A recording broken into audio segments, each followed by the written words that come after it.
chairperson, Mr. Pramod Sharma, to please sum up the session and share his views and contributions regarding this subject. Mr. Pramod Sharma. मंच पे चारों श्रोतागण, बहुत बहुत धन्यवाद आप चारों का, जो कि अपने विचार हम लोग के सामने रखे। चारों डिफरेंट फील्ड से उन्होंने रखा, मैं थोड़ा सा समअप करना चाहूँगा। साजवान साहब का बेसिकली अगर हम कल्टीवेशन से शुरू करते हैं तो ऑटोमेटिकली कहीं ना कहीं पे स्टैंडर्डाइजेशन आयुर्वेद का शुरू हो जाता है। अगर रॉ मटेरियल का बिगनिंग से ही उसका स्टैंडर्डाइजेशन हो जाता है, उसके रूट्स के और उसके सीड्स का, तो आगे चल के जो हम लोग स्टैंडर्डाइजेशन की बात कर रहे हैं वो काफ़ी हद तक समस्या सॉल्व हो जाती है। ये अब हम लोग को देखना है कि फार्मर्स, आयुर्वेदिक मैन्युफैक्चरर्स इन सब स्कीम का किस तरह से फ़ायदा उठाते हैं। जो मोनोग्राफ बनता है वो भी इन्हीं सब चीज़ों से धीरे धीरे बनता चला जाएगा। आजकल प्लांट्स में भी सुनने में आ रहा है कि आर्सेनिक भी आ रहा है, वो क्योंकि ग्राउंड लेवल पे इतना ज़्यादा आर्सेनिक हो गया है, तो ऑटोमेटिकली थोड़ा बहुत आएगा। उसको किस तरह से कम किया जाए वो मेरे ख्याल से कल्टीवेशन के थ्रू ही हो सकता है। ये ज़रूर है कि एडमा का भी एक प्रयत्न रहा था, जिसके कारण नेशनल मेडिसिन प्लांट बोर्ड भी एग्जिस्टेंस में आया। अप्पा जी का सबसे बड़ा कंट्रीब्यूशन जो मेरे को लगा कि उनको ही wanted to tell the people कि जो स्कीम्स हैं, जो एक्सपोर्ट के लिए स्कीम्स हैं, जो बाहर रजिस्ट्रेशन की स्कीम्स हैं, उसके लिए लोग बिल्कुल नहीं आते हैं पैसा लेने के लिए। एक तरफ कहते हैं हम लोग खुद कहते हैं कि साहब पैसा नहीं है, और एक तरफ 25 लाख रुपया लेने के लिए भी कोई तैयार नहीं है। अगर हमको धीरे धीरे अपने आप को अपग्रेड करना है एक्सपोर्ट के लिए, उसके लिए किस तरह से हम लोग गवर्नमेंट की फैसिलिटी को यूज़ करें, गवर्नमेंट के डाटा बैंक को यूज़ करें, और हम अपने एक्सपोर्ट के अंदर किस तरह से आज इनके स्लाइड में कि आज इंडिया की कंपनियां FDA रूल्स हो या चाहे TGA हो या WHO GMP हो, वो सब के सब इंडियन कंपनियां फॉलो कर रही हैं और सक्षम है फॉलो करने के लिए। आज हमारे जो साइंटिस्ट हैं आयुर्वेद के अंदर, जो हमारे स्टूडेंट्स जो आज पढ़ के आ रहे हैं, वो सक्षम है इस इंडस्ट्री को आगे ले जाने के लिए। जैसे कि वर्ल्ड के अंदर चाइना ने और कोरिया ने जिनसेंग को स्टैंडर्डाइज कर लिया, क्या हम अपने अश्वगंध को मार्केट नहीं कर सकते हैं? जहाँ तक मेरा ख्याल है अश्वगंध स्लाइटली बेटर ही है जिनसेंग से।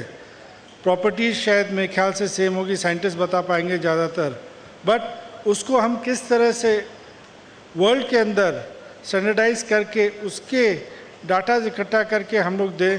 और अश्वगंध हम लोग का जिनसेंग से बहुत आगे जा सकता है।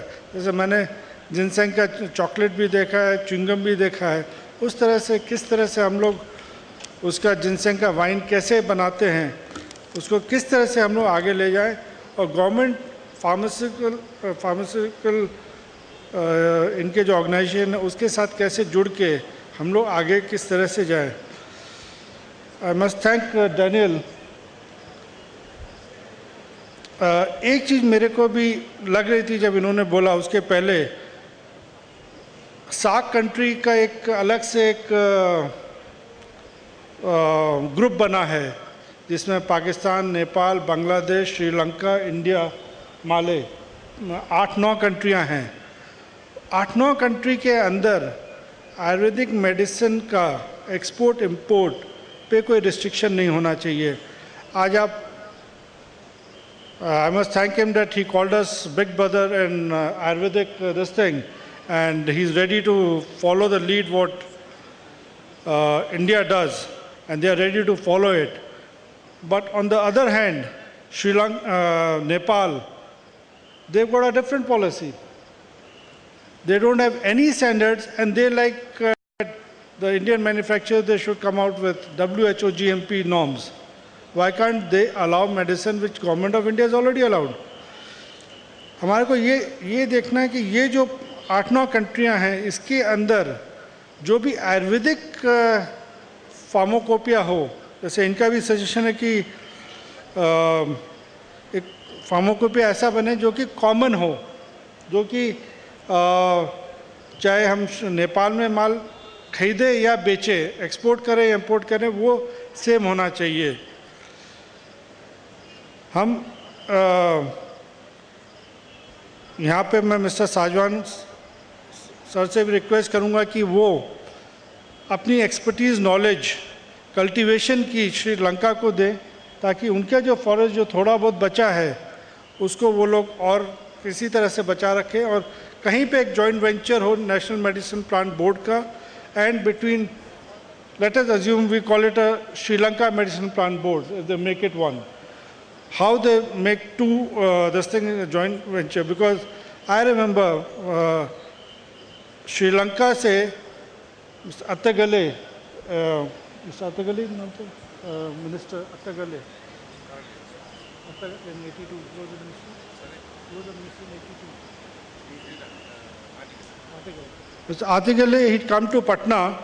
He was the first indigenous medicine minister in Sri Lanka. जबकि इंडिया में आयुर्वेद का कोई मंत्री नहीं था. आज गवर्नमेंट ऑफ इंडिया में अगर minister union minister of health है, तो एक कम से कम minister of state exclusive Ayurveda का होना चाहिए. ठीक है, डिपार्टमेंट अभी जाके बना है, तो why can't we have a minister exclusively looking for Ayurveda, everything, Ayurvedic industry, cultivation, everything. एक तरफ हम कहते हैं 6 लाख या 7 लाख डॉक्टर्स, लाखों फार्मर्स जो कि कल्टीवेट कर सकते हैं, जिनकी रोजी रोटी जुड़ी हुई है, जो कि ये लीड हम श्रीलंका से ले सकते हैं. उनके भी मिस्टर अत्तागले जो इंडिजिनस मेडिसिन के थे, उनकी खुद की एक पर्सनल दवाई जो है, जो डायरिया में बहुत अच्छी काम आती है. तो जो नॉलेज वहाँ पे भी है, वो भी हम कैसे अपने इंपोर्ट कर सके. इट बिकम्स ईजी कि क्योंकि श्रीलंका हो चाहे कोई भी हो, सब लोग क्वालिटी, सेफ्टी, एफिकेसी की बात करते हैं. सबके back of the mind patient का हेल्थ है, उसको हम लोग किस तरह से कर सके. बालाजी थाम्बे, आई एम थैंकफुली, उन्होंने 2-3 अच्छे पॉइंट्स जो बोले. जब सैंडलवुड हम बैन कर रखा है, तो एक्सपोर्ट कैसे हो रहा है. जब कोरल जो है, प्रवाल, हम लोग का अलाउड नहीं है, क्यों? हम लोग की मांग है शायद आयुर्वेदिक इंडस्ट्री और वैद लोगों की मुश्किल से 100 टन, पर 20,000 टन सीमेंट इंडस्ट्री कैल्शियम के नाम पे ख़त्म करता है, तो बदनाम आयुर्वेद होता है. कुछ अगर चाइना चला जाता है 200 टन और हमको चाहिए 10 टन, बदनाम होता है आयुर्वेदिक इंडस्ट्री. कहीं पे हमको गवर्नमेंट ऑफ इंडिया से ये कहना पड़ेगा कि देखिए, कस्तूरी अगर चाइना में बिना डियर मारे वो लोग निकाल रहे हैं, तो that should be allowed to be imported. अगर हमको प्रवाल इटली से इंपोर्ट अगर उनकी गवर्नमेंट अलाउ करती है, तो वी शुड बी गिवन. आज श्रिंग भस्म जो कि हर वैद इस्तेमाल करते हैं अपने दवाइयों में, आपके महाराष्ट्र में भी टन्स के टन्स पड़े हुए हैं.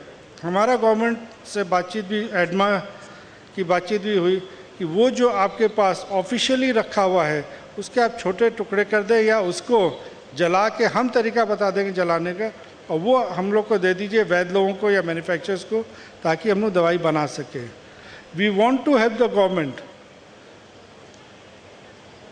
आज हम लोग अगर ग्लोबलाइजेशन की बात करते हैं, हमको आगे जाना है, तो सबसे पहला हमारे को स्टूडेंट से लेके मैन्युफैक्चरर तक संस्कृत ही एक ऐसा जो है जो हम लोगों को बांध सकता है। पढ़ाई संस्कृत में अगर उसकी हो तो दवाई का समझ, दवाई बनाने का समझ, उसका सब कुछ का बहुत आसान हो जाएगा। आज जर्मन स्कॉलर्स पहले संस्कृत पढ़ते हैं, आयुर्वेदिक स्कॉलर्स, और फिर वो लोग आयुर्वेद पढ़ रहे हैं। हो सकता है कि थोड़े दिनों में वो लोग हमारे से आगे निकल जाएं। जो भी रिसर्च पेपर जो हम लोग 2 दिन से 3 दिन से क्लिनिकल डाटा, ट्रायल, इन सब की जो बात सुन रहे हैं, स्टूडेंट्स यहाँ पे 2 दिन से सारे लेक्चर हॉल्स में बैठ के जितने भी श्रोतागण आए, जितने भी स्पीकर्स आए हैं बाहर से, उनको भी सुन रहे हैं। मेरे ख्याल से उनके दिमाग में एक ही चीज़ होनी चाहिए कि जो भी रिसर्च RRL जम्मू किया हो, चाहे all India institute of medical science किया हो एलोपैथिक में, CISR कोई भी किया हो, चाहे यूनिवर्सिटी ऑफ पुणे किया हो, SIMAP किया हो, वो research paper should be published या should be on the net, जहाँ से वो लोग अपने कैरियर में जो भी उनको रिसर्च चाहिए, जो भी चीज़ सीखना है, it become easy for them. नहीं तो क्या होता है कि गवर्नमेंट ऑफ इंडिया के अलग अलग बॉडीज़ अलग अलग सेम प्लांट के ऊपर मेरे ख्याल से बहुत ज़्यादा रिसर्च कर चुके होंगे, और पर वो किसी न किसी सेफ लॉकर में, कॉलेज के लॉकर में बंद होके पड़ा हुआ है। फिर दूसरे CEO आएंगे, प्रॉब्ली वो फिर कहेंगे कि फिर से शुरू किया जाए। तो research should be open to everybody. There is funding for research also. आज DST भी फंड करता है, एंड उसको how we take it up and we go head with the whole thing. मैं 2 मिनट एडमा की तरफ से लेना चाहूँगा कि मैं खुद को ही कर नहीं दे। एडमा का एक ही सोल एम है कि आयुर्वेद को किस तरह से ग्लोबली ले जाए। हम लोग आयुर्वेदिक ड्रग मैन्युफैक्चरिंग एसोसिएशंस का जब हम लोग मिलते हैं, गवर्नमेंट से पॉलिसीज़ पे जब बात करते हैं कि फ्यूचर आयुर्वेद का क्या होना चाहिए। आज अगर इंग्लैंड में वॉल्टन कमेटी है तो डॉक्टर भट्ट जाके अपना व्यू पॉइंट देते हैं। यहाँ पे नेशनल मेडिसिन प्लांट बोर्ड में अभी जो खुद का जो भी हम लोग को परमिशन मिली है, Ranjit Puranik and few others of department, वो लोग जाके प्रेजेंट किए अपने papers, and that is why we could get certain restrictions removed. वो लोग तो बल्कि नेगेटिव लिस्ट में लेके आना चाह रहे थे, but our members, they prevailed over there with scientific data.